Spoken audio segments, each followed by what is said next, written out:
바람은 차갑고 길은 험했다. 수십 년을 칼과 함께 보낸 최만호는 이제 지팡이에 의지하며 고향으로 향했다. 무거운 갑옷은 벗어던지고 몸에는 낡은 천옷 한 벌뿐이었다. 발걸음은 느렸지만 마음은 무거웠다. 고향 마을 어귀에 들어서자 익숙한 풍경이 펼쳐졌다. 그러나 무언가 달랐다. 집들은 예전보다 작아 보였고 사람들의 얼굴에는 세월의 흔적이 깊이 패여 있었다. 마을 사람들이 하나둘 나와 그를 반겼다. 만호야, 정말 너구나. 얼마만이냐? 살아서 돌아왔구나. 정말 다행이다. 환영의 목소리들이 이어졌지만 만호의 마음에는 묘한 공허함이 스며들었다. 이들은 그를 영웅으로 여겼지만 정작 자신은 무엇을 얻었는가? 무엇을 지켰는가? 저녁이 되어 홀로 앉아 달을 바라보았다.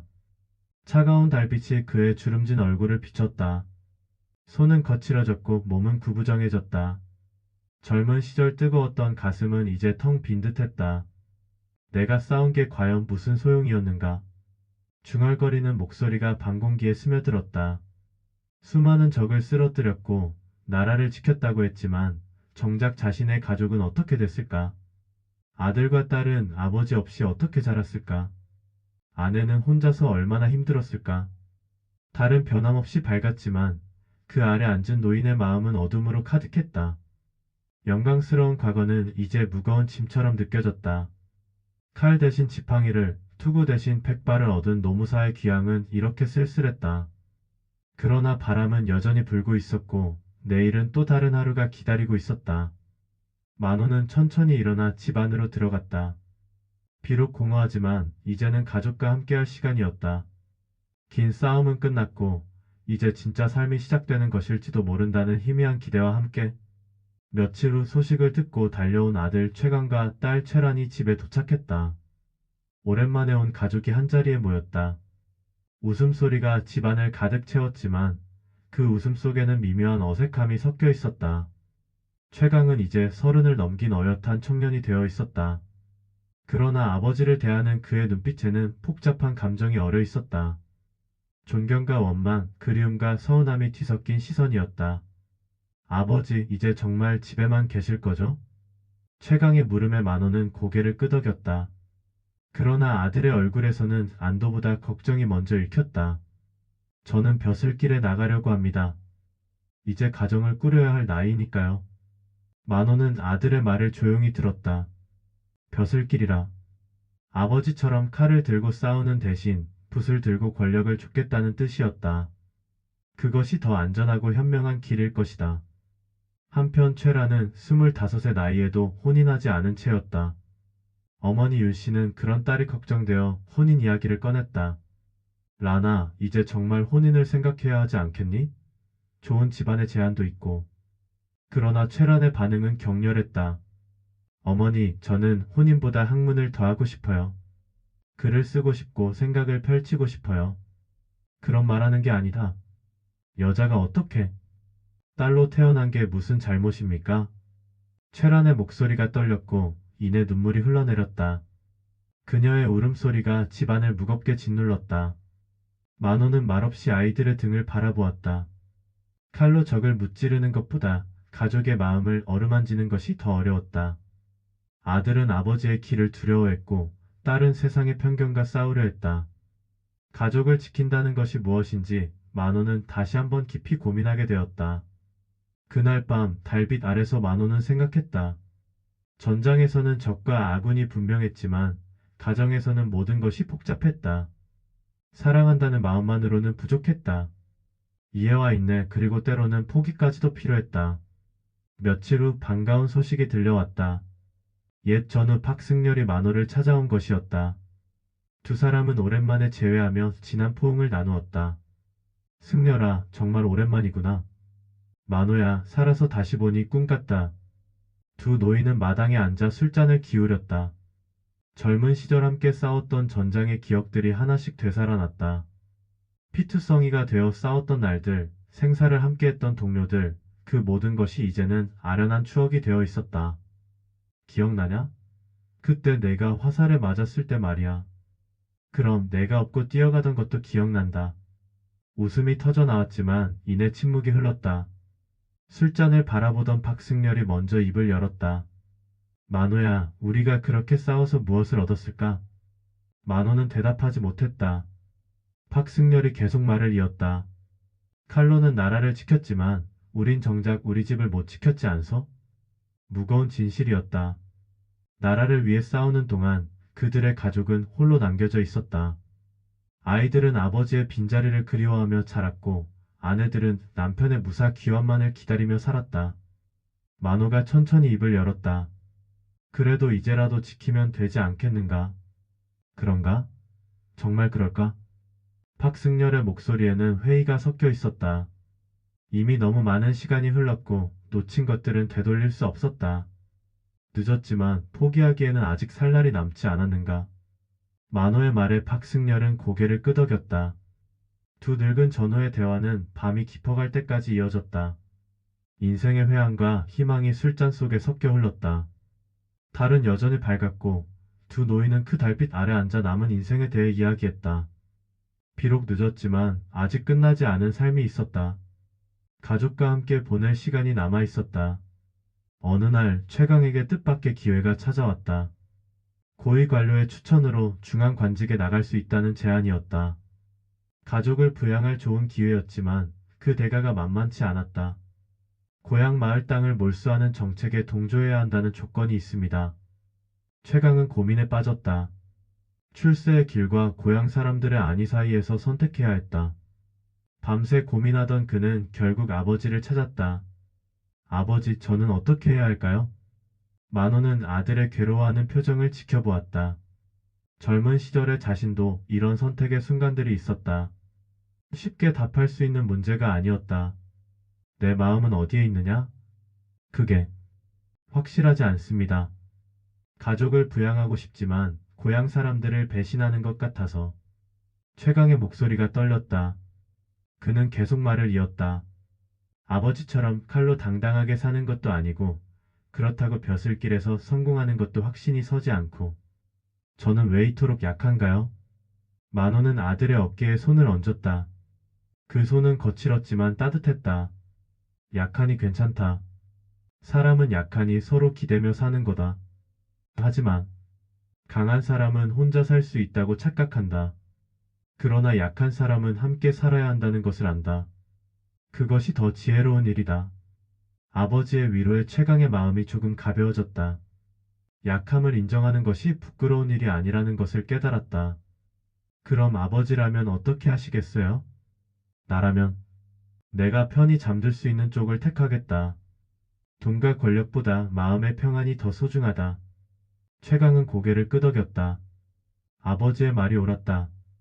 비록 어려운 길일지라도 양심에 어긋나지 않는 선택을 해야 했다. 그날 밤 최강은 관직 제안을 거절하기로 결심했다. 아버지의 따뜻한 조언이 그에게 용기를 주었다. 부모의 사랑이 무엇인지, 진정한 힘이 무엇인지 깨달은 하루였다. 최란의 결심은 확고했다. 그녀는 글을 쓰겠다고 선언했다. 집안일을 돕고 혼인을 준비하는 대신 학문의 길을 택하겠다는 것이었다. 여자가 글이라니 말도 안 된다. 혼인도 안 하고 뭘 하겠다는 거냐? 마을 사람들의 비웃음과 걱정이 이어졌다. 그러나 최라는 굽히지 않았다. 매일 아침 일찍 일어나 글을 읽고 쓰는 것으로 하루를 시작했다.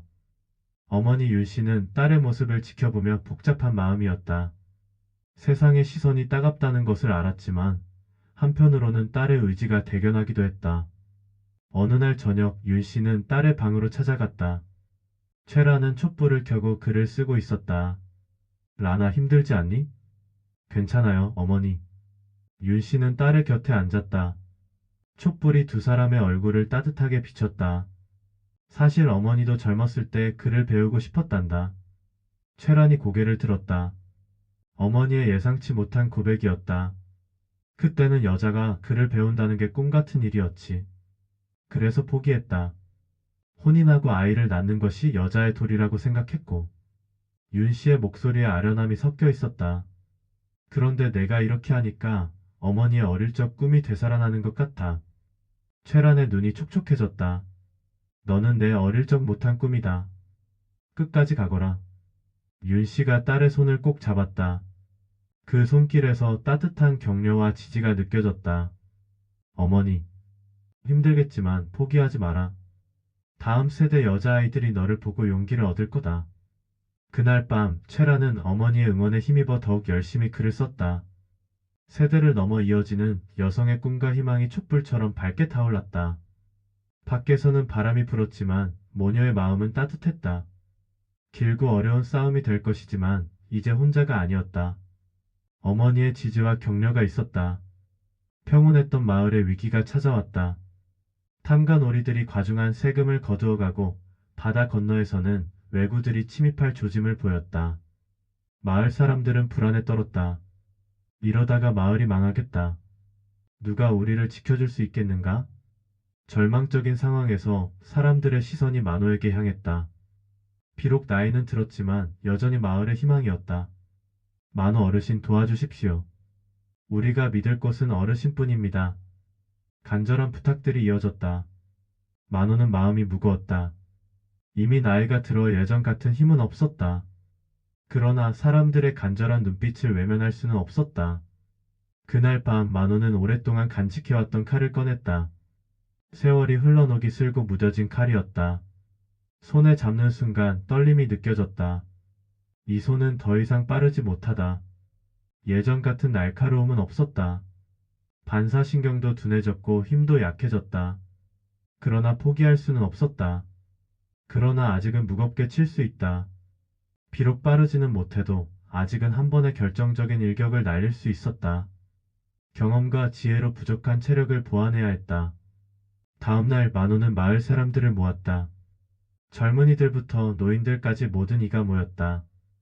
혼자서는 할 수 없다. 모두가 힘을 합쳐야 한다. 만호의 말에 사람들이 고개를 끄덕였다. 비록 전문적인 무사는 아니었지만 마을을 지키겠다는 의지만큼은 확고했다. 젊은이들은 적과 맞서고 여자들과 노인들은 후방을 지킨다.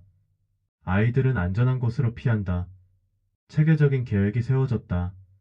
만호는 이제 혼자 싸우는 무사가 아니라 사람들을 이끄는 지도자였다. 나이가 들어 얻은 지혜가 빛을 발하는 순간이었다.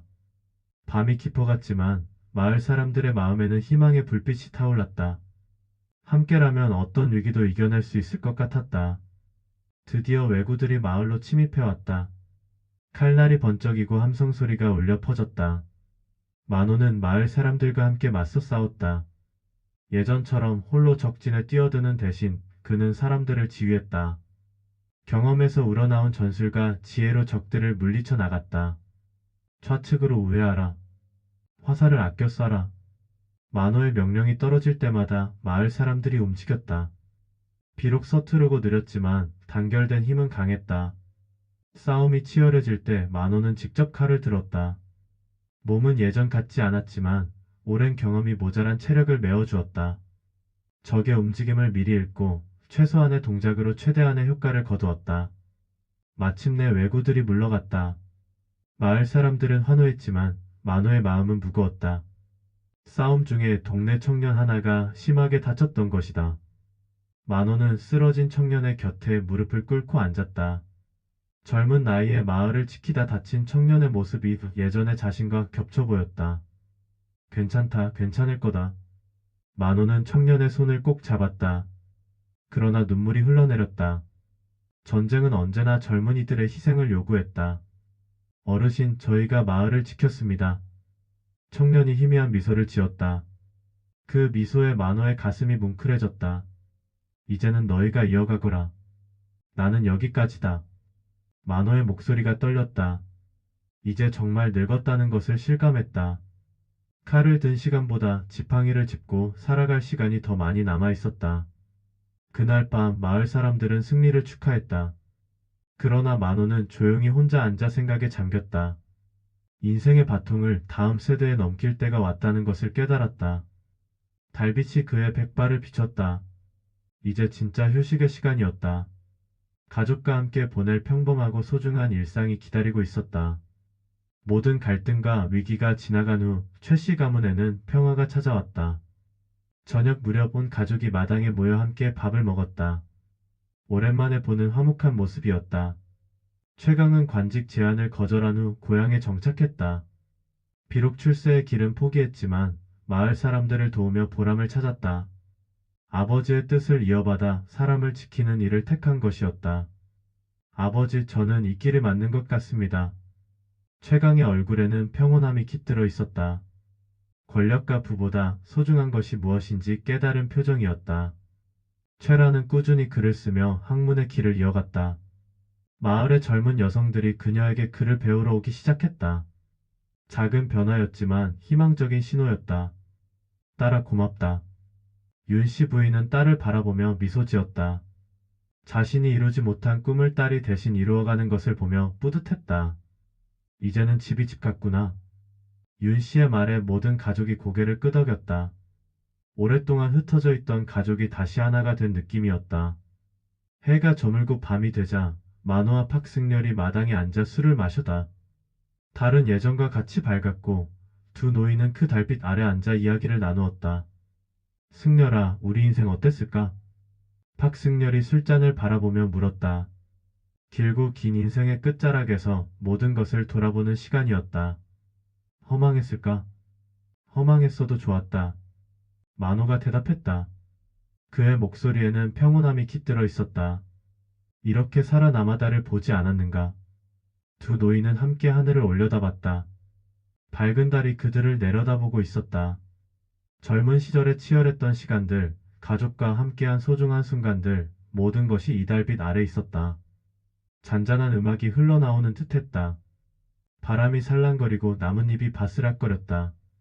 평범하지만 소중한 일상의 소리들이었다. 이제 정말 평화로운 시간이 왔구나. 만호의 중얼거림이 밤 공기에 스며들었다. 고려의 달빛 아래 한 노무사의 긴 여정이 조용히 마무리되고 있었다.